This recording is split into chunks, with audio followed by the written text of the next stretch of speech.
Bom estudo a todos.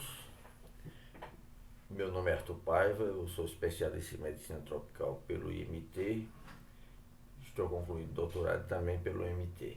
E vamos falar sobre mecanismos de imunoescape do vírus linfotrópico de células T humanas tipo 1 e 2, HTLV1 e HTLV2. HTLV1 e HTLV2 foram os dois primeiros retrovírus humanos descobertos. Vocês, por exemplo, cultivarem células T humanas, quando a camada celular em crescimento toca a parede do recipiente, em geral esse crescimento para. Mas com células T infectadas pelo HTLV, isto não acontece. As células irão continuar se replicando, se multiplicando indefinidamente. E o HTLV tem essa capacidade de subverter a regulação do crescimento dessas células humanas em culturas. E por isso aí fornece um interessante modelo experimental in vitro para investigar essa complexa interação de proteínas virais com vias celulares envolvidas na função imune e na sobrevivência celular. E o sucesso evolutivo desses vírus também pode ser usado para tentar entender mecanismos de adaptação, vírus hospedeiros e sua persistência ao longo da vida. Existem 4 tipos de HTLV. Os tipos 3 e 4, que foram descobertos mais recentemente na África Central, ainda não teve sua transmissão interhumana documentada e tampouco foram associadas a qualquer doença humana, de modo que não serão abordados por nós. Enquanto HTLV1 e HTLV2 foram, na verdade, os dois primeiros retrovírus descobertos no início da década de 80, antes mesmo da descoberta do HIV. E apesar dessa descoberta relativamente recente, tanto HTLV1 como HTLV2 já acompanham o homem desde os tempos primitivos. Através de relações sexuais e principalmente através da transmissão materno-infantil, estes vírus conseguiram se perpetuar até os dias atuais. E como resultado desse longo período de evolução e adaptação ao hospedeiro humano, a maioria dos pacientes com HTLV não apresenta sintomas ou complicações. O HTLV2, inclusive, parece bem mais adaptado ao hospedeiro humano do que o HTLV1. Só casos esporádicos de algumas alterações neurológicas têm sido associadas ao HTLV2. Mas mesmo o HTLV1, suas graves complicações só aparecem em menos de 10% dos pacientes. Esta seria uma das diferenças com o HIV, por exemplo, em que quase invariavelmente o indivíduo não tratado irá a óbito em questão de poucos anos.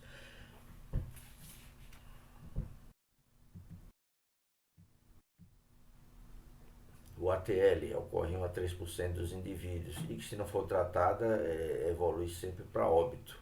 Uma segunda importante complicação do HTLV é a chamada HANT-SP, ou mielopatia associada ao HTLV1, também chamada de paraparesia espástica tropical.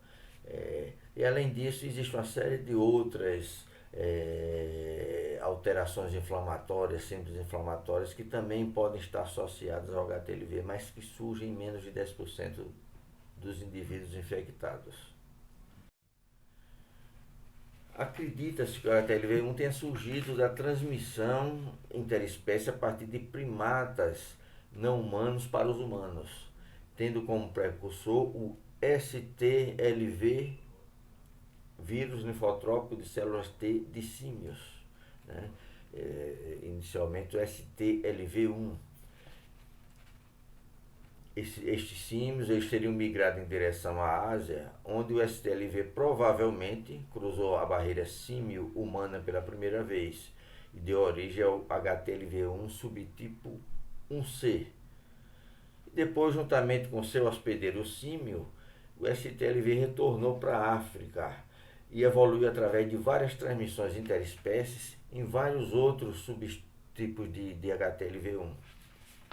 Em seguida, agora através de migrações humanas e do tráfico de escravos também, o subtipo cosmopolita, ou 1A, espalhou-se então pelas diversas partes do mundo, incluindo o Novo Mundo.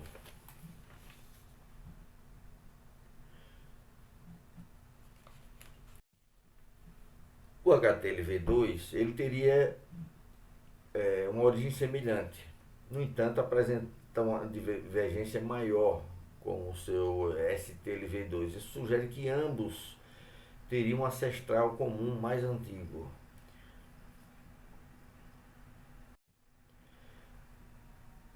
Então, os vírus HTLV1 e HTLV2 inicialmente teriam sido trazidos aqui para as Américas pelas primeiras populações que aqui chegaram através do chamado Estreito de Bering, no período Paleolítico. E então distribuídos pela América do Norte, daí para a América Central,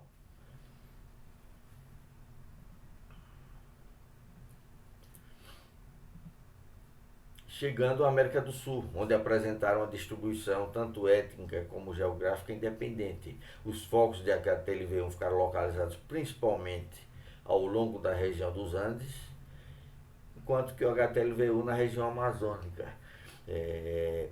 Tanto que a Amazônia brasileira é considerada a maior área endêmica de HTLV2 no mundo, nossos indígenas.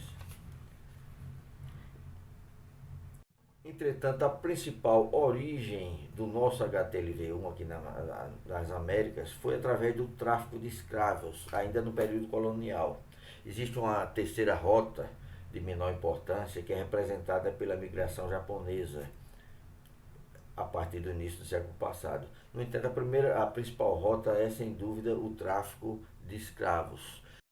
Tanto que as maiores prevalências de infecção pelo HTLV1 são observadas no Nordeste do Brasil, principalmente nos estados da Bahia, Pará e Maranhão, com prevalências em torno de 2% da população. Atualmente, estima-se que haja entre 10 e 20 milhões de indivíduos vivendo com HTLV1 no mundo. Os principais focos estariam localizados em algumas ilhas do Caribe, na América do Sul, África, focos no Oriente Médio e Japão. O HTLV2 ele é mais prevalente, como colocamos anteriormente, em populações nativas, e a partir dessas populações eles se disseminaram para os usuários de drogas, tanto nas Américas como na Europa, e daí para a população geral. Certo? O HTLV1 responde pela maioria dos casos, 80 a 90% dos casos são decorrentes de infecção pelo HTLV1, é o que observamos também na corte do ambulatório do Emílio Ribas. Certo? Menos de 20% são HTLV2 e alguns indivíduos chegam a ter ambos os vírus simultaneamente. O HTLV1 é transmitido principalmente através do aleitamento materno e por relações sexuais. E foi dessa forma que se perpetuou até os dias atuais. E vem sendo mantido assim em áreas endêmicas, como o Brasil. Aqui no Brasil, desde 93, é obrigatória a testagem para HTLV em bancos de sangue. Né? Essa forma de transmissão no nosso meio está praticamente controlada. Uma outra característica do HTLV é essa sua capacidade de se transmitir diretamente de um linfócito a outro através do contato da superfície de uma célula com a outra. Isso aí, de certa forma, limitando a exposição do vírus aos mecanismos de defesa do hospedeiro. E por essa razão, raramente são encontradas partículas virais livres do vírus no plasma.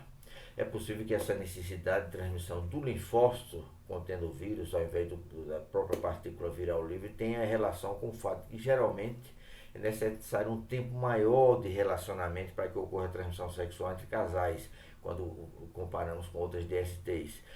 E a transmissão pelo leite materno se dá geralmente pelo aleitamento prolongado, por mais de 6 meses. ela infecta predominantemente os linfócitos CD4, TCD4, mas pode infectar também outros tipos de células, como linfócitos CD8 e linfócitos B, células dendríticas, monócitos, macrófagos. E o HTLV2, por sua vez, infecta preferencialmente linfócitos CD8. Então, logo após a infecção, o HTLV1 tenta se expandir para novas células-alvo através dessa transferência célula a célula, transcrição de RNA viral, a integração de provírus no cromossoma da célula do hospedeiro, expressão de proteínas virais e formação de novos vírus. Mas um outro modo de replicação envolve a divisão mitótica de uma célula contendo um provírus integrada, chamada expansão clonal. Então, o vírus se replica à medida que a célula que contém o provírus também se replica. Né? Esse ciclo infeccioso predominaria nos estágios iniciais da infecção e seria seguido de expansão clonal sustentada, contrabalançando a resposta imune do hospedeiro, tentando eliminar o vírus. Isto é outra maneira que, de certa forma, como veremos adiante, tende a resguardar o vírus do sistema imunológico. Então, o HTLV, aqui o genoma do HTLV1, o HTLV contém genes estruturais essenciais e enzimáticos, né? Gene GAG, POL, ENV, que são compartilhados por todos os membros das famílias dos retrovírus. E ela é delimitada por duas sequências de repetição terminal longa, LTR. Certo? E é definido como um retrovírus complexo porque o seu genoma também contém uma região denominada PX, que está localizada entre o gene ENV e o 3' LTR. Certo? Então, como o delta retrovírus, ele também codifica uma série de proteínas acessórias e regulatórias. E aqui, entre essas, é importante destacar a oncoproteína TAX e o HBZ, Basic Leucine Factor, né, que desempenha um papel central no ciclo de vida viral. A proteína TAX está também envolvida na ativação da transcrição do gene do HTLV e no desencadeamento da proliferação de células infectadas também. Bem, a LTR do HTLV é dividida nas regiões U3, R e U5, que são de grande importância na transcrição, ao 3 particularmente, de grande importância na transcrição do gene mediada pela proteína TAX. Então, a proteína TAX ativa a transcrição viral através da interação com os TRS, que podem ser traduzidos como elementos estimuladores em triplicata ou elementos de resposta a TAX, localizados na LTR, levando em última análise a transcrição de todos os genes do vírus. Praticamente todos os vírus são transcritos a partir desta ação da TAX. E o mecanismo pela qual a TAX ativa a transcrição é mediada pela interação com um complexo proteico, que inclui o CREB, proteínas ligadoras do elemento responsível ao AMP cíclico, e o ATF, fator de ativação de transcrição 1. O gene viral HTLV1 basic factor, HBZ, por sua vez, é transcrito em sentido negativo, sentido antissense, e está relacionado, entre outras funções, também com a proliferação de linfócito T, e a proteína HBZ suprime a transativação viral, que é mediada por TAX, através do 5' LTR. Então, a princípio, o HTLV dependeria de sua latência para persistir no hospedeiro. Né? O HTLV varia muito pouco em sua sequência, sugerindo que não se replica, em geral, utilizando a transcriptase reversa, né? Que apresenta como falamos, uma elevada taxa de erro e que leva a mutações, no caso do HIV. Então, o HTLV se replicaria através da via mitótica, preferencialmente, que utiliza a DNA polimerase em detrimento da via infecciosa. Por isso, as partículas virais livres, os vírios, não são facilmente encontrados na maioria dos indivíduos. E é também por essa razão que a transfusão de derivados do sangue que não contenham leucócitos também não transmite a infecção.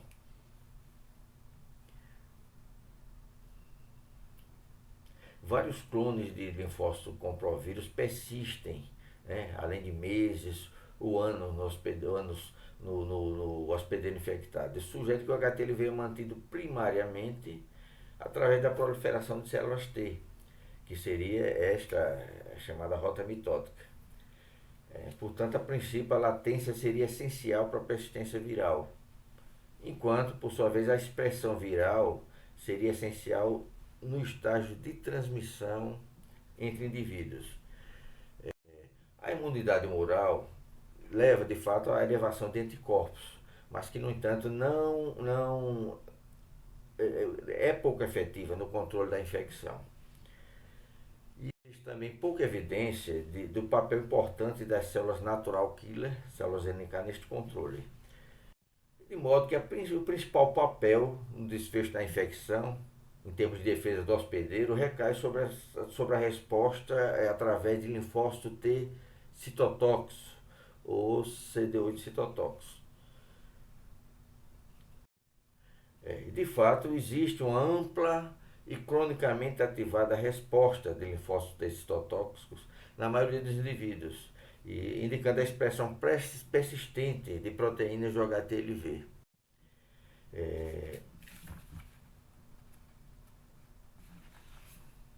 Também existe uma resposta crônica de anticorpos do tipo IgM, específica contra HTLV em 10 a 40% dos indivíduos infectados, que também implica em produção persistente de antígenos virais. E ocorre uma correlação positiva entre a frequência de linfócitos citotóxicos anti-HTLV e a elevação, o grau de carga proviral.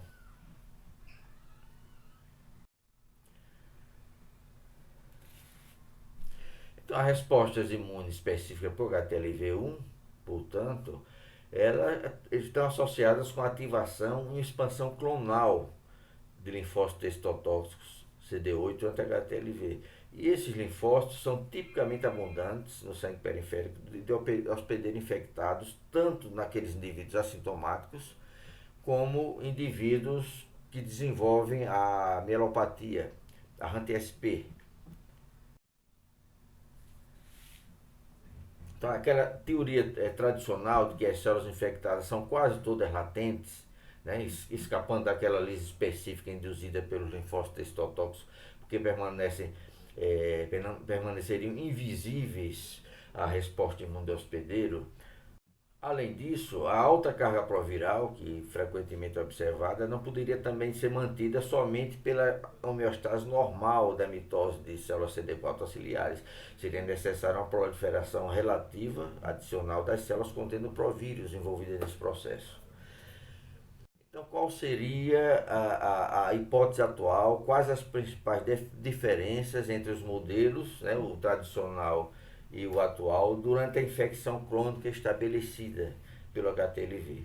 Bem, a hipótese atual está focada na interação dinâmica entre a latência de transcrição do vírus nas células provirais e a ativação destas células aos infectados. Isso aí correspondendo à supressão e expressão de antígenos virais, respectivamente.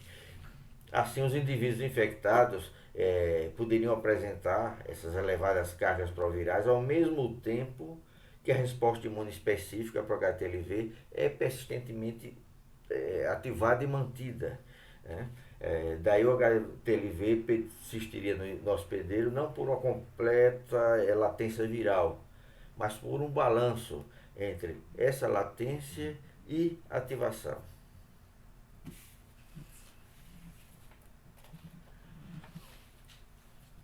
embora os dois modelos considerem que a maior parte das células infectadas não estejam expressando a proteína TAX, né, seu principal antígeno, e que a maioria das novas células infectadas sejam produzidas por divisão de uma célula contendo provírus, chamada via mitótica, as principais do modelo atual seriam as seguintes. Ao invés da proliferação passiva de linfócitos contendo o provírus, a proliferação das células infectadas induzida por TACs seria essencial para a persistência. Certo? Existe também uma proliferação seletiva de células infectadas. Como o linfócito extotóxico inibe, através de sua ação, a principal via de persistência viral, por isso mesmo, atualmente acredita-se que tem um grande impacto sobre a carga proviral, né? E ao contrário do modelo tradicional, a carga proviral tenderia a aumentar ao longo do tempo, pois a proliferação induzida por TACs acabaria por suplantar a lise pelos linfócitos extotóxicos. Então, a cada dia, uma pequena proporção, de até 3% das células infectadas expressariam TACs, possivelmente também outras proteínas virais. Esse estímulo para a expressão de TACs é desconhecido, poderia incluir a divisão celular ou alguma citocina, como a interleucina 2 ou interleucina 5. Estas células, expressando o TACs, proliferam mais rapidamente do que aquelas células silenciosamente infectadas, ou então aquelas células que não foram infectadas ainda pelo vírus. Isso leva a uma seletiva expansão das células infectadas e isso aí resulta em um aumento na carga proviral do indivíduo. Esse aumento na carga proviral é contrabalançado pela eficiente resposta do linfócito extotóxico para HTLV, que rapidamente tende a eliminar as células que são TACs positivas. Em seguida, a expressão do TACs passa então a ser silenciada na maioria das células que conseguiram sobreviver ao ataque do linfócito extotóxico. Nesse modelo, o aumento da expressão de TACs levaria, em última análise, a um aumento na carga proviral. Então, a TACs tem efeitos que podem ser considerados tanto positivos como negativos sobre a carga proviral do HTLV. Positivamente porque a expressão de TACs leva à proliferação de células T de hospedeiros, né? E com isso aumenta a carga proviral. Mas negativamente, por outro lado, porque essa expressão de TACs também facilita a detecção e eliminação das células infectadas pela resposta do linfócito extotóxico do hospedeiro. É o equilíbrio entre esses dois efeitos opostos que vai determinar o efeito final da expressão da TACs sobre a carga proviral naquele determinado indivíduo. É interessante que a carga proviral entre um indivíduo e outro, ela pode variar em até centenas de vezes, mas no mesmo indivíduo, ao longo do tempo, ela tende a variar muito pouco, né? Essa margem de variação tende a ser muito pequena.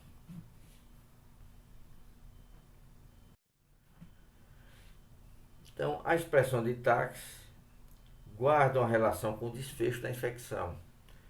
A mielopatia, o HAM-TSP, ela estaria associada com a contínua elevada taxa de transmissão de TACs. Haveria tendência a uma elevação da carga proviral como resultado da expressão de TACs, porque a proliferação induzida pela TACs iria exceder a lise pelos linfócitos extotóxicos. E então ciclos repetidos de expressão viral seguidos de silenciamento da transcrição desafiariam continuamente a resposta imune. E isso aí iniciando a inflamação que finalmente, né, em alguns indivíduos, termina por levar ao desenvolvimento da mielopatia, da HAM-TSP. Na verdade, seria uma resposta inflamatória que resultaria em lesões, em alterações a nível principalmente de medula espinhal.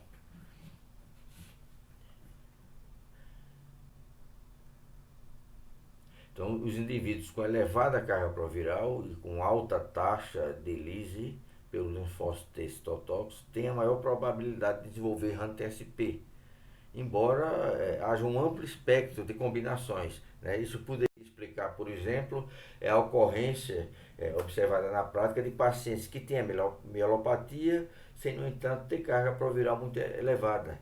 Então, pacientes assintomáticos, mas que apresentam alta carga proviral e, no entanto, nunca desenvolvem a mielopatia.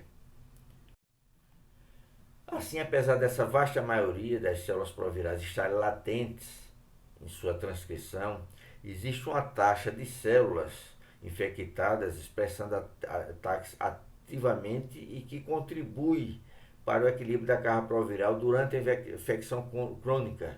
Permite ao vírus se replicar mais rapidamente do que estaria sendo destruído. E após a resposta do linfócito T citotóxico, específica para o HTLV, que é desencadeada, que ocorre logo após a proliferação, induzida por TAX, essa expressão da proteína TAX é então silenciada na maioria das células que sobreviveram ao ataque, as células sobreviventes à resposta imune. Esse mecanismo de silenciamento da transcrição ele não é totalmente compreendido, mas a proteína viral HBZ, que citamos antes, e outras proteínas virais que são importantes na regulação da expressão de genes do HTLV, pode ter um papel importante nesse silenciamento. Então, o gene HBZ está relacionado, entre outras funções, com a proliferação de linfócito T também, né? A proteína HBZ, ela suprime aquela transativação viral que foi mediada por TAX, através do 5' LTR, seria o ponto de atuação do HBZ. E diferente da proteína TAX, a proteína HBZ localiza-se no núcleo da célula. Ela não é alvo do linfócito CD8. E desse modo, essa expressão da proteína HBZ ela não vai comprometer a sobrevida da célula infectada. Desse modo, a imunogenicidade das células infectadas pelo HTLV é reduzida através da inibição de genes virais da cadeia positiva. Isso todos os genes são inibidos, com exceção do próprio HBZ. Ele o HBZ atua se contrapondo a muitas das ações de TAX. Certo? E simultaneamente, isso aí já está bem demonstrado, ele também induz a proliferação celular e contribui para aumentar a carga proviral.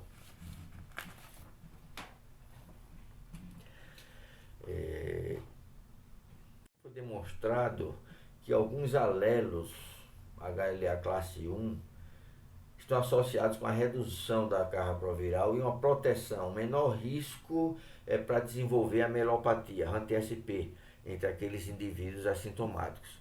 Mas, curiosamente, os indivíduos portadores de moléculas HLA classe 1 que ligam mais fortemente os epítopos do HBZ, da proteína HBZ, são exatamente aqueles que estão associados significativamente ao status de assintomático, né? Esses estudos sugerem que a ligação do HLA classe 1 a epítopos de HBZ está associada a um bom controle do vírus e, portanto, resultaria num risco diminuído da HAM-TSP.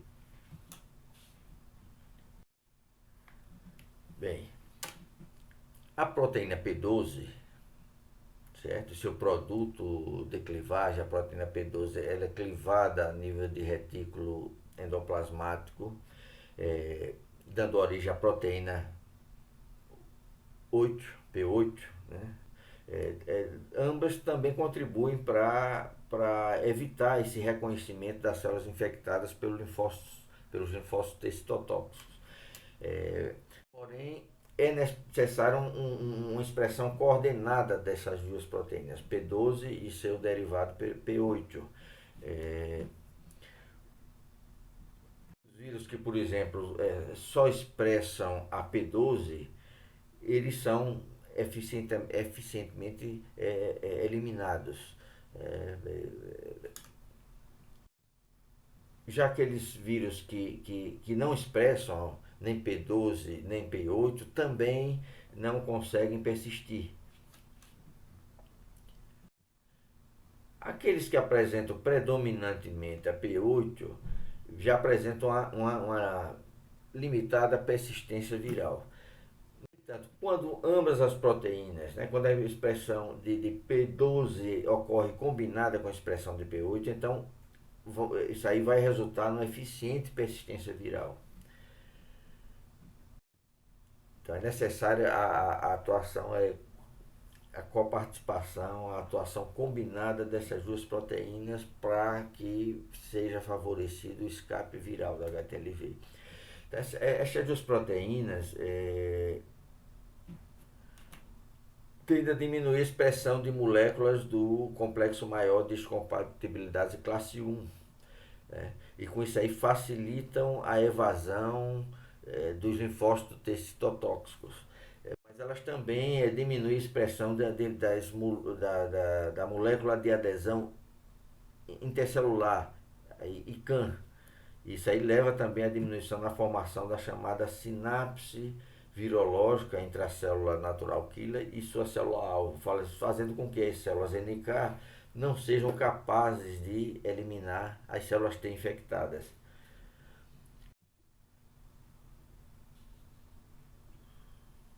Aumentam também a transcrição dos genes da interleucina 2, né? E com isso vão favorecer a ativação e proliferação também das células T infectadas. E também tem algum efeito na transmissão viral. Certo? Então, em resumo, a maior parte das células infectadas não estão, em dado momento, expressando o TAX, a proteína TAX.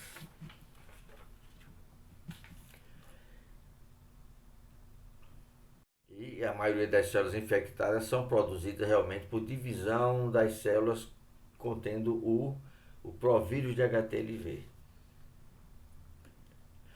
No entanto, a proliferação, que é induzida por TAX, ela é essencial para a persistência viral. A proteína TAX induz essa proliferação das células infectadas, tanto regulando positivamente genes promitóticos celulares, como desregulando alguns checkpoints do ciclo celular.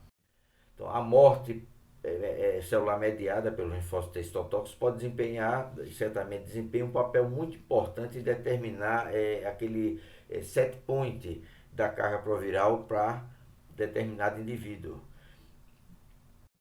Enquanto que a HBZ e outras proteínas virais, como vimos, participam no escape imune através principalmente do silenciamento viral, o HBZ se contrapondo a ações de TAX, da expressão de TAX. Certo? Então, finalmente o HTLV ele persistiria por um balanço entre